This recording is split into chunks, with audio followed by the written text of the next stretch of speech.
Hello everyone. So today we discuss about the DNA and structural type of DNAs. In that we see the primary structure, secondary structure, tertiary structure and quaternary structures of the DNA. So firstly we start with the DNA. The DNA is a deoxyribonucleic acid, the molecule which encode the genetic information which is used in a development functioning of the all known living organism and many viruses. It is also polymer of deoxyribonucleotide. It found in a chromosome, mitochondria and chloroplast. The nucleotide which join to another nucleotide by the condensation method, it form a DNA strand. So next point is a composition of DNA. DNA is made up of molecule called nucleotide. Each molecule containing the phosphate group, nitrogen base and sugar. The order of these bases is used for the determination of genetic code. The sugar plus base is known as a nucleoside. In this we again attach the phosphate group, then it called as a nucleotide. So after that, the structural types of the DNA. First is a primary, second is a secondary, third is a tertiary and fourth is a quaternary. So firstly we start with the primary structure of the DNA. The primary structure of DNA, indeed the single DNA chain is a long thread like a molecule made up of a large numbers of deoxyribonucleotide. In this, the sugar molecule which containing the nitrogen base and phosphate group, that's why it known as a nucleotide. This nucleotide when again attached to the next nucleotide containing the sugar molecule, nitrogen base, phosphate group. As this manner they attach to each other by the condensation method and form a DNA strand.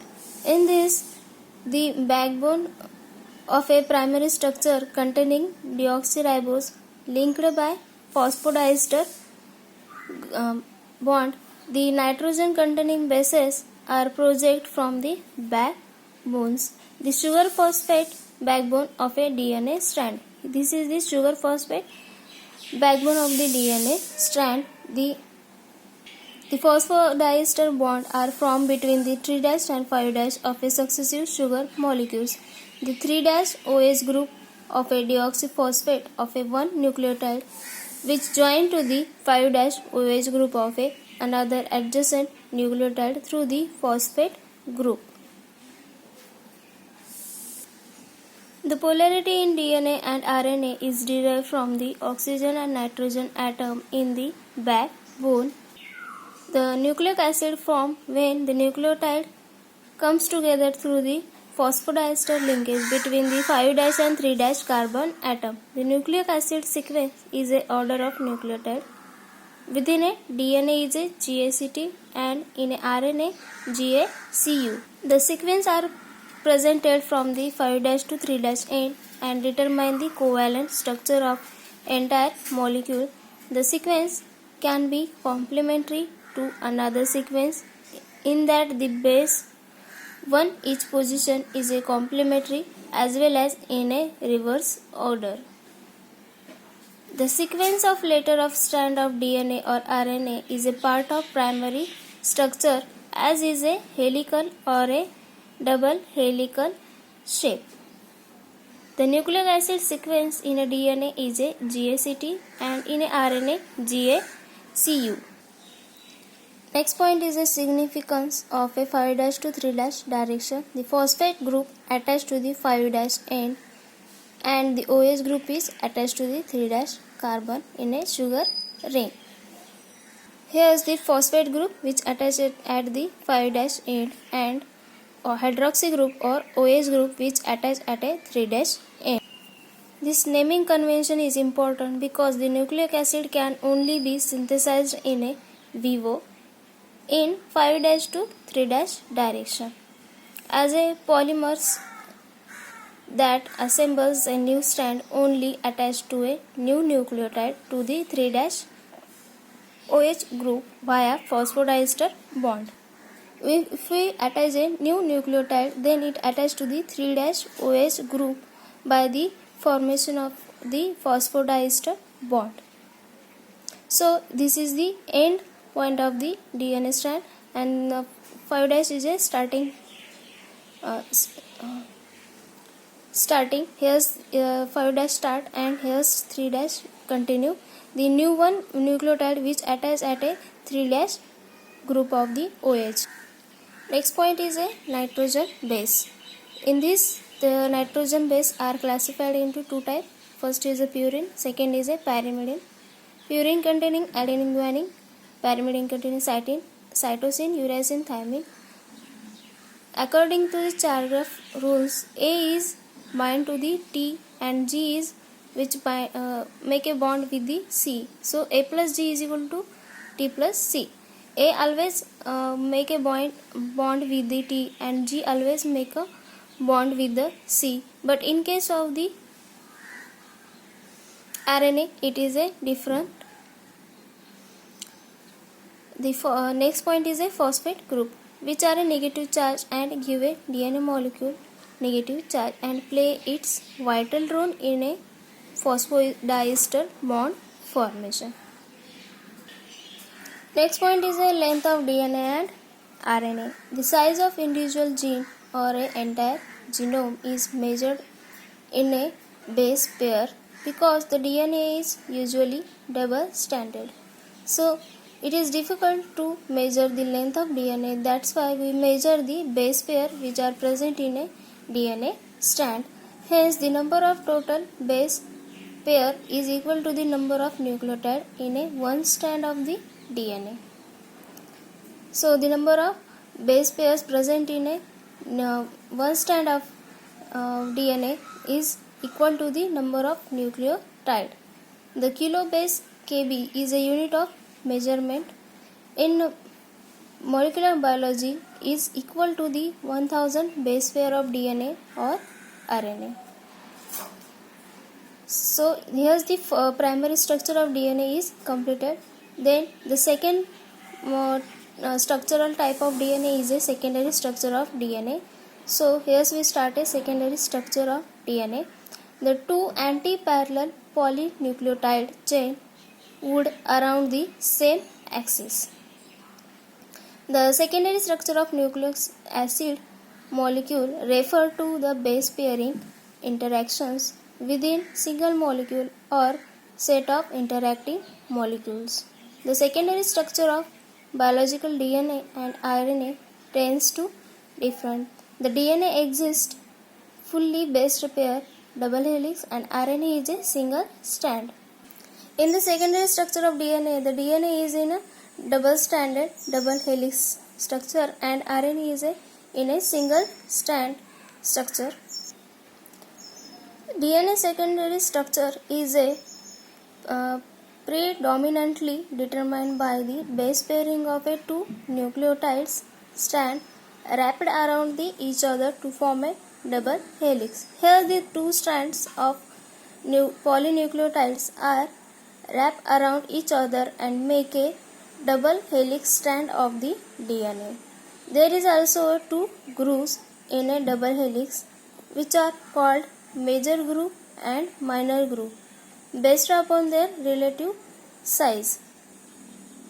The secondary structure of RNA consists of a single polynucleotide. The stem loop or a hairpin loop is a most important element in a RNA structure of a secondary structure of a DNA. Here the stem loop is a form when the DNA chain fold back on themselves to form a double helical track which we called as a stem, and the unpaired nucleotide which form a single strand region are known as a loop. The stem is formed when the RNA chain fold back on themselves, and the loop when formed the unpaired nucleotide form a single strand of a RNA, then it called as a loop. The secondary structure of RNA can be predicted by the experimental data on a secondary structure, element, helicals, loops and bulks. The bulks are a internal loop which are formed by the separation of the double helical strand. There are the two grooves which are present in a double helical structure of a DNA. The major groove, which is a wide part that open between the two nucleic strands, and the minor groove, which is a narrow one. It serves as a binding site for the other molecules. So, as like that,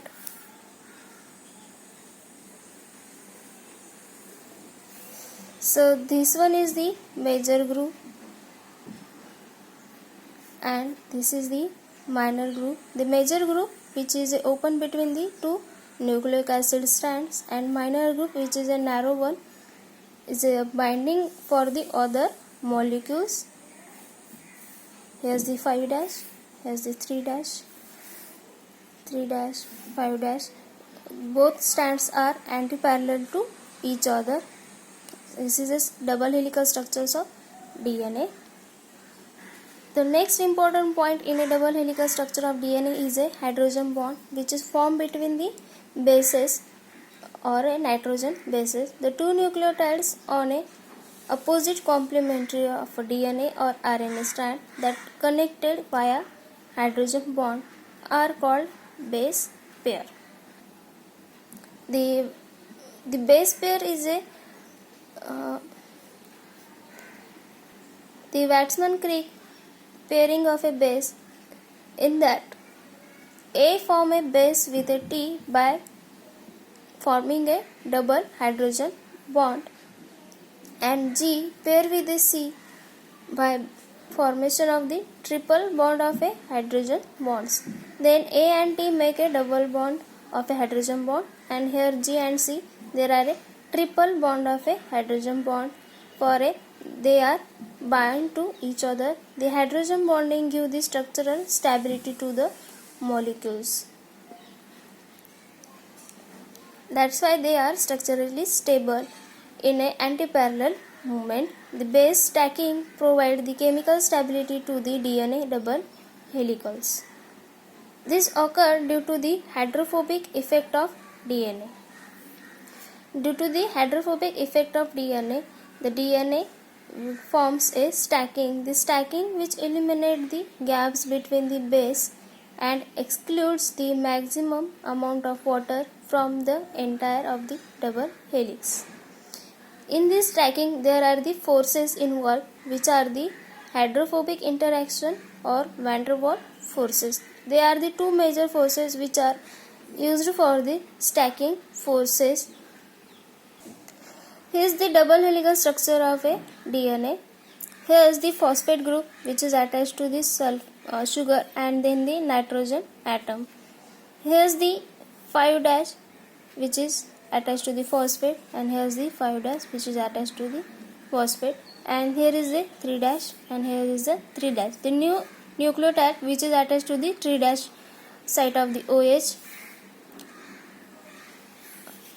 Here is the A and T, which make a 2 bonds. This is the first and this is the second. G and C, which make 3 bonds, 1, 2 and 3. The bonds are the hydrogen bonds. The two strands are connected by the hydrogen bonds between the nucleotide. This is the one nucleotide strand and this is the second nucleotide strand. Both are attached by the nitrogen bases by the hydrogen bonds. The nucleotide within the strands are connected by the covalent bond. Here they are connected to each other by the covalent bond, and the two strands are connected by the hydrogen bonds. So here is the secondary structure of DNA is completed. The next point is a tertiary structure of a DNA. This tertiary structure of DNA refer to location of the atom in a three-dimensional space, taking into the consideration geometrical and steric constraints, the higher order than the secondary structure. The tertiary structure have a higher order than the secondary structure, in which the large scale folding in linear polymer occurs and the entire chain folded in a specific three-dimensional shape. So the size of this tertiary structure is bigger than the secondary structure of a DNA. They make a folding scale in between the polymer in a linear polymer pattern, and the entire chain is folded in the three-dimensional shape. That's why these are in a three-dimensional shape. There are the four areas in which the structural forms of DNA can differ. So first is a handedness in the right or left. Second is length of helix turns. Third is a number of base pair per turns. Fourth is a difference in a size between the major and minor grooves. So major and minor grooves which already discussed in a secondary structure of DNA. Next, there are the three types of the DNA in the tertiary DNA: B DNA, A DNA and Z DNA. The A DNA, which crystallized from the water retained in an inner structure predominant from the under physiological condition. A DNA, which dehydrated form of B DNA. Z DNA found in a short stretches of native DNA and synthetic DNA. The B DNA containing 10 base pair, A DNA containing 11 base pair and Z DNA containing 12 base pair. The B DNA, which is a right-handed strand, A DNA also a right-handed strand, and Z DNA is the left-handed strand. Next point is a diameter in the DNAs. B DNA containing diameter 2 nanometer or 20 angstrom, A DNA containing 26 angstrom and Z containing 18 angstrom. This is the shortly discussion of the B, A and Z DNA. So A is a hydrolyzed form of the DNA and Z, which is a native DNA or synthetic DNA. Or the only a B and A are a right-handed strand, but the Z is a left-handed strand. Next is a circular DNA, which is also called as relaxed DNA. In a E. coli simians viruses found in E. coli simian viruses, bacteriophage, certain animal species. Next is a superpolide DNA. Extra twisting in a linear duplex. It allows DNA to be more compact in a cell. Regular role in a replication. It's a regular role in a replication. Then next is a quadruplex DNA. It is a 4-stranded in a protozoa DNA, occur in a G-rich region, regulating and stabilizing telomeres and regulation of a gene expression. Here's the tertiary structure of DNA is a completed. Here's the chapter of our DNA is a also completed. So thank you.